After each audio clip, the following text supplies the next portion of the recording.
Hey everyone, welcome back to another Cobbleverse guide video. Boy, has it been a good while since I said that. But today, I am finally going to go through a full depth of every Sinnoh Legendary and Mythical Pokemon structure on how to find them and their requirements. Now for this video, I am using the current update of the time of this recording, which is the 1.7.30th version where they added raid dens, which if you want, I can make a YouTube short or video on that if you are all interested in that. For now, we gotta lock in with these structures, so make sure you like and subscribe to not miss future content and even future live streams as well. And without further ado, let's finally get right into it, starting with the Lake Trio.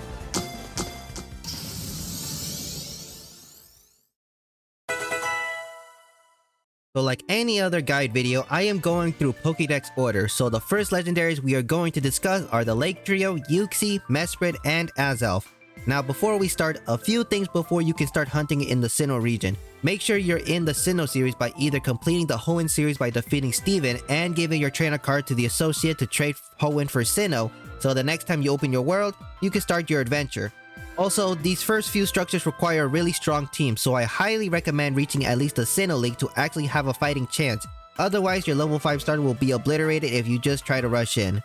Now with that out of the way, to start finding the Lake Trio structures, the easiest way is to craft their maps to find their structures, and the only way to obtain their unique item for each Lake Trio is by defeating all 3 commanders located in 3 different structures, and these structures can be located with a crafted map as well. Commander Mars located in the Wind Plant structure will give you the Variety Proof. Commander Jupiter located in the Eterna building will give you the Acuity Proof. And Commander Saturn located in the back top left corner of Team Galactic HQ structure will give you the Valor Proof. Now place each of these items in a Sinnoh cartography table with an empty map, and once it's fully been created, you can then find and head to their structures, which once you reach their caves, you will notice their unique altars on the side and a custom trial spawner in the back, where when you get closer, the spawner will spawn a Hisuian Zoroark for Uxie, Hisuian Gudra for Mesprit, and Overquill for Azelf. Once you defeat them, the trial spawner will spit out an item needed to summon the Lake Trio, and once you grab it, you simply right-click on the altar and you will have successfully summoned all 3 of the Lake Trio. Now each one drops a jewel, and make sure to grab all 3 of them as they are vital to the next few structures. Speaking of which, let's get right into the next structure, which is for Dialga and Palkia. Now it's time to talk about the temporal and spatial Pokemon Dialga and Palkia. Now both of these legendaries can be summoned in the Spear Pillar located in Cold Shrubland biome, and you can also craft the Space-Time Radar, which you can simply craft with 1 Water Gem, 1 Steel Gem, 1 Compass, a Clock, and a Poke Radar to craft it. And if you still don't know how to acquire a Poke Radar, you need a locator chip to craft one, and they can be located in end cities, bastions, and vaults in the Trials Chambers. Now once you craft the map in the Sinnoh cartography table, before you head there, you will need a few things to collect, all of which can be found once again in the Team Galactic HQ, where when you enter from the left entrance of the structure, there is a crimson tree on the first floor where if you look carefully, the lustrous orb is planted in the center of that tree. All you gotta do is break in to collect it. And when you go up the stairs on this table lies the adamant orb for you to grab as well. Now head back out of the structure, enter through the middle entrance, and take the water elevator to meet up with the boss of Team Galactic, Cyrus. You can only battle Cyrus once you defeat the other 3 commanders, which you should have done by now, so you should be good to go. After defeating Cyrus, he will drop the red chain, which now you can head back to the Spear Pillar, and once you reach their statues, there is 1 altar for both of them. Place either the Adamant Orb or the Lustrous Orb first on the altar, then place the red chain with it, and depending which orb you use, you will have summoned either Dialga or Palkia. They will also drop a new item depending which one you spawned in. A temporal flute from Dialga and a spatial flute from Palkia. Make sure you grab both those items as they are needed later for Arceus. Now if you're wondering how can I get the other space Pokemon, you will notice that after using the red chain once, the altar will give you the broken red chain, and you remember those jewels you collected from each of the Lake Trio? Use those 3 jewels with the broken red chain to craft a brand new one. Once you crafted a new one, proceed with the same process with the other orb, and now you have successfully summoned and caught both Dialga and Palkia. Now of course they have their origin forms as well, but I will get into that once we reach Arceus structure. You'll see why. But with that, let's get to the next Pokemon in the Pokédex, Heatran. Now it's time to talk about the Lava Dome Pokemon, Heatran. Now you can find Heatran's structure, the Stark Mountain, in the Nether with Heatran's Radar, which here's the crafting recipe. And once you place the radar with an empty map in the nether cartography table, you will be able to locate the nearest dark mountain structure. Now, before you enter this structure, I highly recommend having at least 4 waystones with you, as you can easily get lost in here, and I will show you each path in order to find and collect the items you will need to summon Heatran in its altar. First, place the first waystone next to the front entrance. Next, follow this first path to locate a room where you will have to smelt certain items in this special furnace, the Stark Forge, and place a second waystone here. Now head to this next path where you'll eventually find a room with a familiar face named Buck and battle him to collect the heat fragment. Now follow this next path where you reach the next person to battle for the second item, Charon, where after defeating him, he will give you the heat splinter. Now take this final path to finally reach Heatran's altar to summon it and place a waystone near the area, as you will now head back to the Stark Forge room to proceed on crafting the Magma Stone, which you first craft the magmatic cluster with the 2 items you collected from your battle. Place the cluster in the Stark Forge with a lava bucket and it will smelt you the Magma Stone. Now head back to the altar to right click on it and you will have successfully summoned Heatran. Now there are 2 hidden areas that I have found, and there may be more, but the first one leads to a raw megastone for you to collect, and the second is a hidden treasure room filled with some loot, a keystone, and a lot of gold blocks. Now that you know how to catch Heatran, it is now time for the next Pokemon in the Pokédex, the colossal Pokemon Regigigas. Now it's time to talk about the next Pokemon, the colossal Pokemon Regigigas, and there is a lot to do to summon this Titan, so bear with me. Now to find its structure, you can craft Regigigas radar with a Poke Radar, 1 normal gem, and a relic of each one of the 5 Regis. Now I have a video of the original Regi trio on where to find each of their relics. However, 2 of them have switched biomes in this current version. Regi's Ice Ore can still be located in Ice Spikes, while Regirock's Ore can now be located in Dripstone Caves, while Registeel's Steel Ore can be located in either Badlands or even Eroded Badlands. With that new update clarification, when it comes to the other 2 Regis, Regielekki's Electron Ore can be located in desert biomes, while Regidrago's Dragon Ore can be located in the deep dark instead of Registeel's Steel Ore. Now you might be wondering, how could you possibly locate each one of them as fast as possible? As you may have known, some players have heard distorting sounds when they walk around their world, which is mostly like this sound. Now, if you have heard these sounds before, that indicates that there is a Regi ore nearby, so you can stop freaking out thinking that a mob or a Pokemon has been summoned to attack you. If you want to make the hunt to find the ores a little more easier, you can go to options and music and sounds to turn on show subtitles, so then when you walk around one of the biomes, you will be able to see whether or not there is an ore nearby. If you see the subtitle beacon activates, which means there is an ore nearby. Now you'll need 3 of each relic for the radar. The item needed to summon Regigigas is called the Titan Relic, and the third one is to summon and catch all 5 Regis. Now these are the recipes for the original 3 Regi structures, while for Regielekki and Regidrago, you can craft the Split Decision Radar, which here's the crafting recipe, and you can use any cartography table to create the map to find the new structure Split Decision Temple. And just like the games, you can only choose one altar, meaning you will have to find another Split Decision Temple to catch the last Regi. Once you catch all 5 Regis, have all 5 on your team, and after you find Snow Point Temple, you will find Regigigas sleeping as a statue right in the center of the structure, and once you right click on that statue with the Titan Relic, you will have successfully summoned the colossal Pokemon. Now that you finally caught Regigigas, it is now time for the renegade Pokemon living in one of the new dimensions, the Distortion World, Giratina.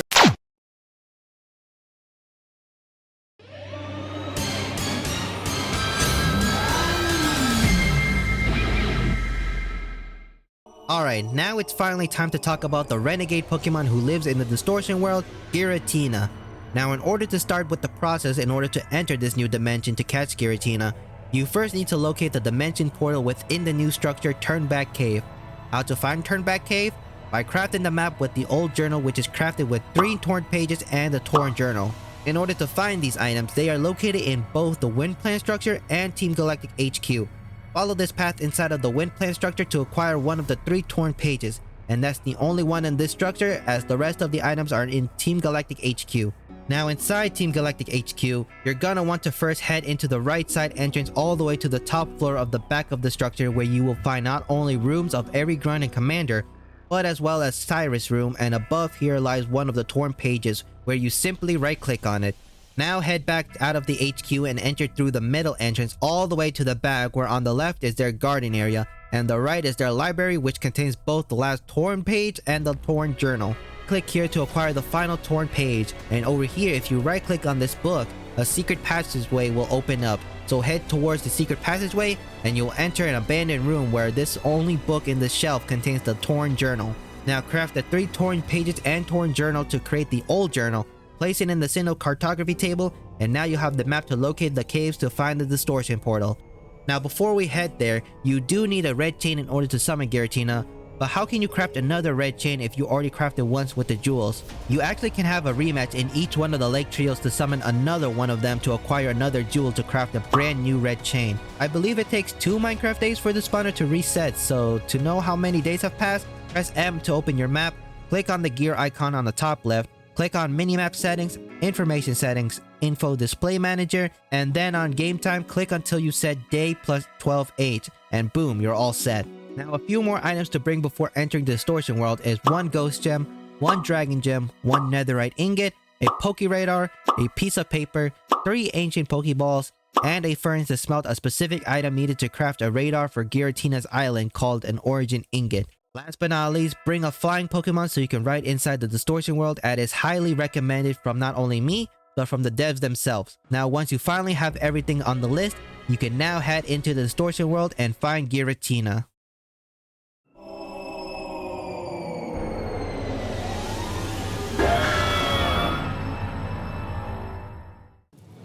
After entering the distortion world, you will see so many islands. This is the reason why you need a flying Pokemon. Now there are 2 items here that you will need to collect here, which are the distortion planks and a raw origin. The unique planks are needed to craft the distortion cartography table, while the raw origin is needed to smelt in the furnace to acquire origin ingots, and you need 2 of them to create Giratina's radar. But make sure you grab a couple afterwards, as it'll be needed later in the video. Place an empty map and Giratina's radar in the distortion cartography table, and you now have a Giratina's map to locate him. Fly towards Giratina's island to encounter a black dome in the middle. Break through it until you reach the center where lies Giratina's altar.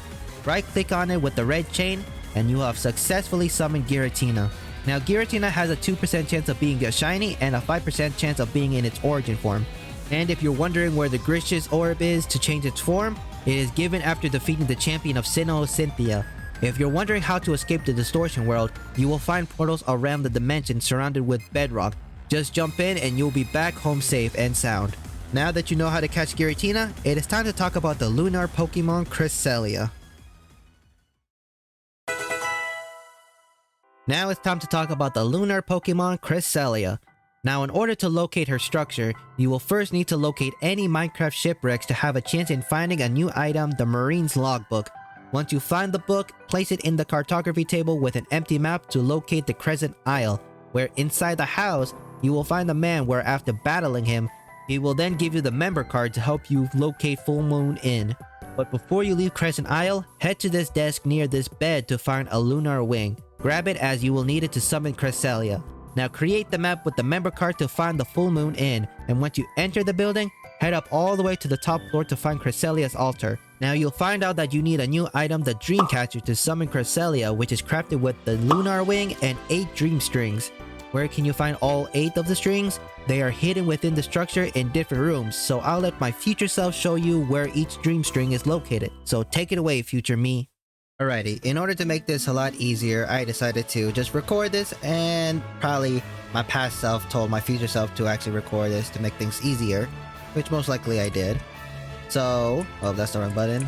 So once you first enter in, you're gonna head to your right, and before heading up to the stairs, there's actually one right underneath these stairs, which is a room here, and I put cobwebs in each one so I can remember actually where they were.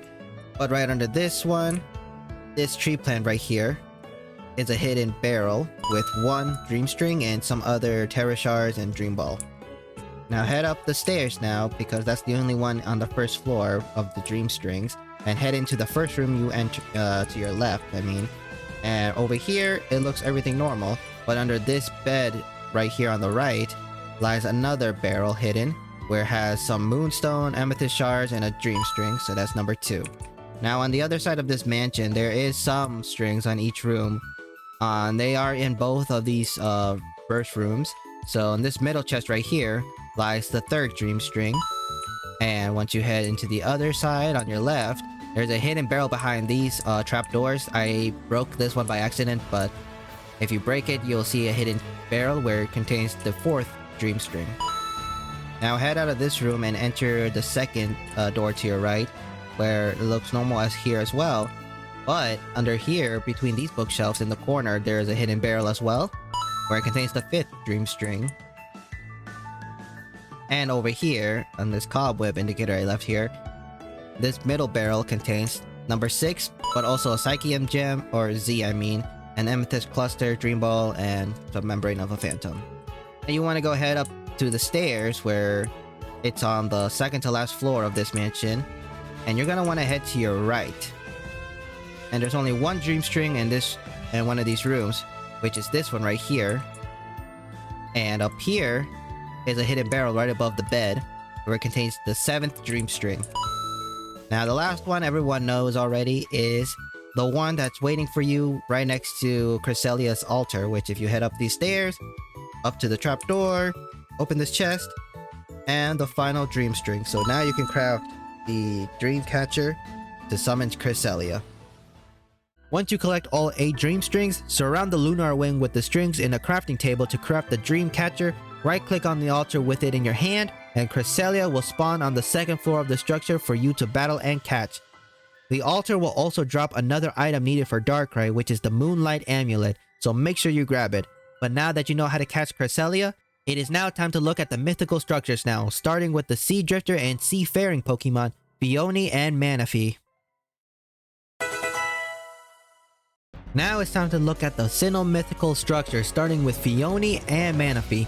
Now this structure can't be located with a map, so unfortunately it will just take luck in finding one, which can be generated in deep cold ocean biomes. But once you find one, you simply head in the center of the structure to find a singular barrel in the structure, which contains not only the TM Heart Swap, but also an egg that hatches Manaphy, which only takes 5 minutes to hatch.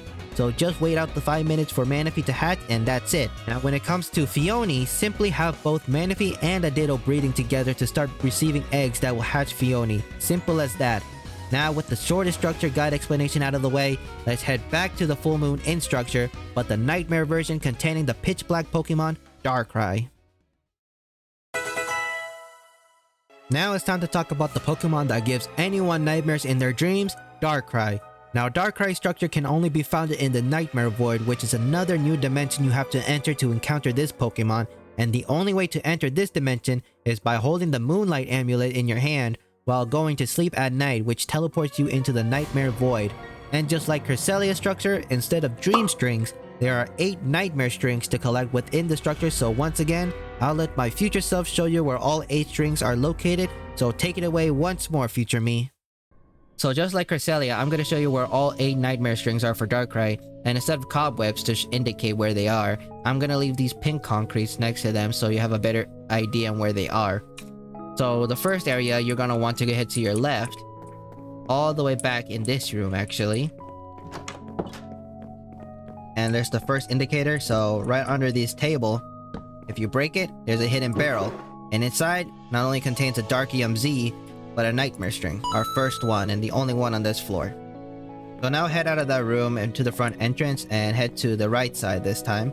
And you can go up the stairs. Like I said, there's no other Nightmare strings on the first floor.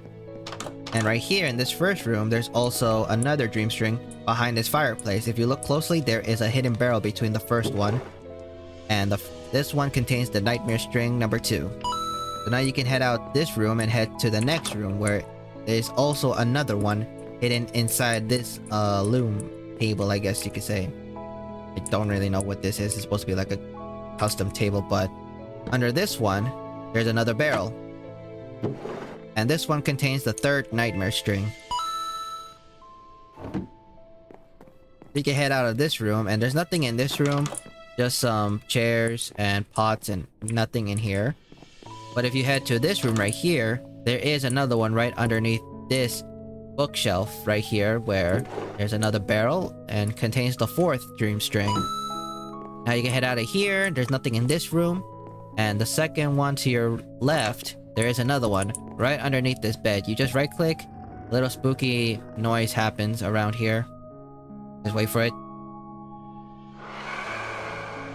Yeah, there it is. But underneath that bed, it has number 5 or the 5th dream string. And proper English.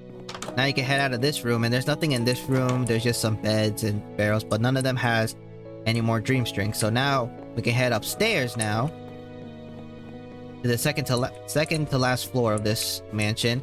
And right here, I leave another pink concrete block here. And this one looks like there's nothing inside of it, but if you just break some of these strings more on your left, there is a barrel right here that contains the 6th dream string or nightmare string. I forgot this is Darkrai now we're talking about.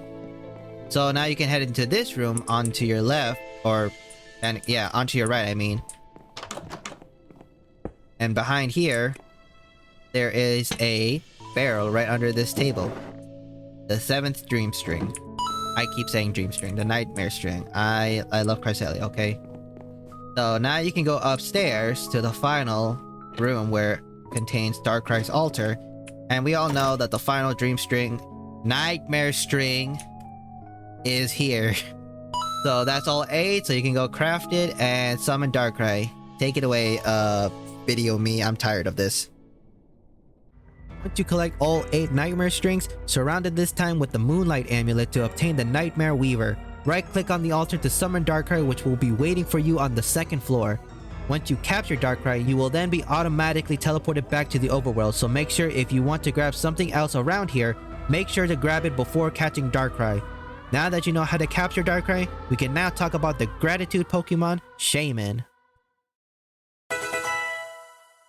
Now it's time to talk about the gratitude Pokemon, Shaymin. Now just like Manaphy's structure, Shaymin's structure, the flower paradise, can't be located with a radar, so you'll have to just explore the overworld to find it.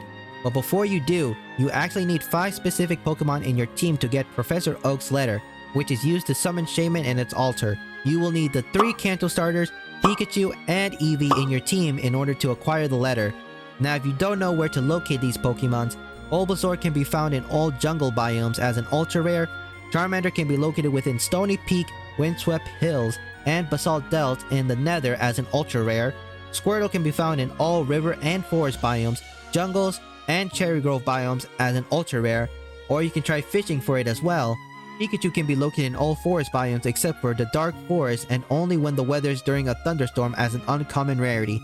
And Eevee can be located in plains, forests, birch forest, and Cherry Grove biomes as an uncommon rarity. If you don't know if your area can spawn one of the 5 Pokemons, you can craft the Pokénav, which tells you what Pokemon spawns around your area, so you won't be wasting your time looking for them somewhere else. Now once you have all 5 of them in your team, you will automatically be given the letter in your inventory, and when you do find the structure, you simply right click the altar with the letter and you will successfully summon Shaymin.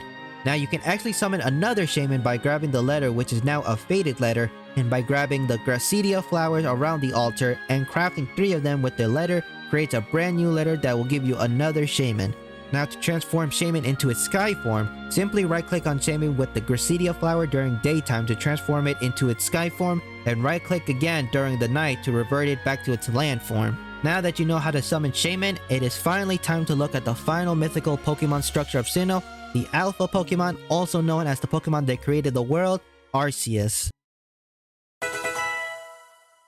We have finally reached the final structure of this video, which is the almighty Pokemon structure, the Alpha Pokemon, Arceus. Now Arceus' structure is located in its own dimension, the Origin Sky, which the only way to reach it is by crafting the item the Azuro Flute. To craft it, you will need both a temporal and spatial flute, but also 1 Origin Ingot, which is why I said make sure to bring a couple from the Distortion world. Now before you use it, you will need to locate all 18 plates of Arceus, which are located in Sinnoh gyms and the Sinnoh League. There is 1 in each Sinnoh gym you can collect, bringing your total to 8, while the 10 other ones are located within the Sinnoh League. The first one is inside the Pokemart in one of the display cases, which is the Pixie Plate, which honestly took a while to find. Clever place. In a secret room behind the Pokemart, where in this barrel behind the cobweb contains the Dread Plate. Now when you head up the stairs to the first Elite 4 member, on your left is a room containing the Legend Plate, and once you reach the first Elite member, right next to him is the Insect Plate. Now when heading toward the next member, under these stairs lies a hidden room where when you break these 2 moss blocks, it'll lead to a room with a chest holding the Sky Plate. Now head to the second Elite Four member to grab the Earth Plate, then head to the third member to grab the Flame Plate, then the fourth member to grab the Mind Plate, then before heading up to Cynthia's room, behind this statue lies a barrel with the Toxic Plate. And finally grab the Draco Plate in Cynthia's room to have all 18 plates in your hand. Now all that is left is to play the Azuro Flute to head into the Origin Sky.